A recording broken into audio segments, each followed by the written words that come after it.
Avant de rentrer dans le vif du sujet, de voir des manipulations concrètes, de voir des cas réels d'insécurité numérique, il faut s'interroger sur la nocivité d'Internet. Est-ce que Internet est mauvais? Bien sûr que non. Internet ne cesse de nous étonner, de nous passionner. C'est un outil fantastique. Ses capacités sont d'ailleurs démultipliées par l'arrivée des smartphones et des tablettes. Toutefois, il faut reconnaître que les fabricants ou les éditeurs de logiciels n'attirent pas suffisamment notre attention sur les dangers qui sont liés à ces outils. Une actualité récente a mis en avant une actrice célèbre, Scarlett Johansson, s'était fait pirater des photos compromettantes, en tout cas gênantes. On la voyait nue. Vous pouvez découvrir ses formes magnifiques, puisque toutes ces photos avaient été volées à partir de son compte email. Alors, vous n'êtes peut-être pas Scarlett Johansson, donc vous dites que vous n'êtes pas forcément concerné. Évidemment, vous êtes quand même dans le droit et dans l'attente d'avoir une protection de votre vie privée.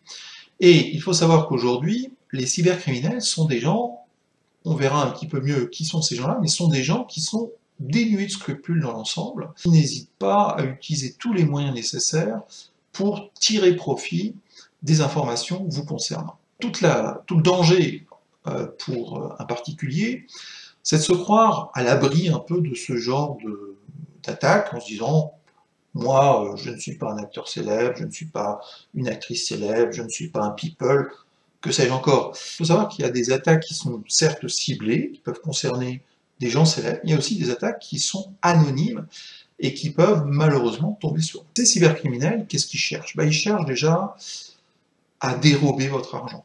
Soit directement, soit indirectement, vous verrez que, avec des techniques astucieuses, mais que l'on peut déjouer, ils arrivent effectivement à tirer un profit monétaire des attaques qu'ils mènent contre vous. Dans le monde numérique, la protection de vous-même ou de vos proches repose sur des outils informatiques.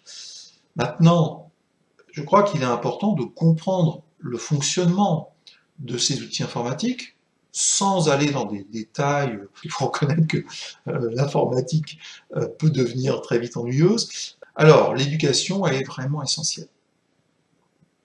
En tout cas, plus vous en saurez sur les risques informatiques et la façon de vous protéger de ces risques-là, moins vous serez une victime facile ou une proie facile, puisque vous aurez les moyens de vous défendre. Alors, il serait faux de s'imaginer deux choses. La première, c'est que vous devez avoir le cerveau d'Einstein pour vous défendre. Non, vraiment pas. Vraiment pas. Toutes les techniques qui sont présentées sont des techniques à la portée vraiment de n'importe quel utilisateur d'Internet et de l'informatique. Ensuite, très faux aussi de croire que les cybercriminels utilisent des techniques très poussées pour accéder à vos comptes bancaires ou tirer profit, on verra de quelle façon, d'informations confidentielles vous concernant.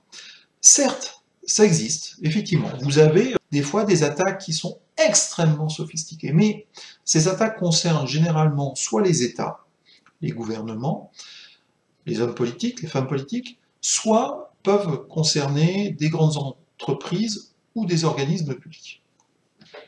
En fait, en ce qui nous concerne, nous avons plutôt affaire à des cybercriminels qui, eux, vont chercher à s'attaquer à la personne qui pourra se défendre le moins bien. Regardez comment se passe une attaque d'une horde d'animaux par un lion ou une lionne. Vous remarquerez que ces prédateurs attaquent dans le bétail l'animal qui est le plus faible, qui pourra, soit parce qu'il est plus jeune, soit parce qu'il est malade, qui pourra le moins bien se défendre.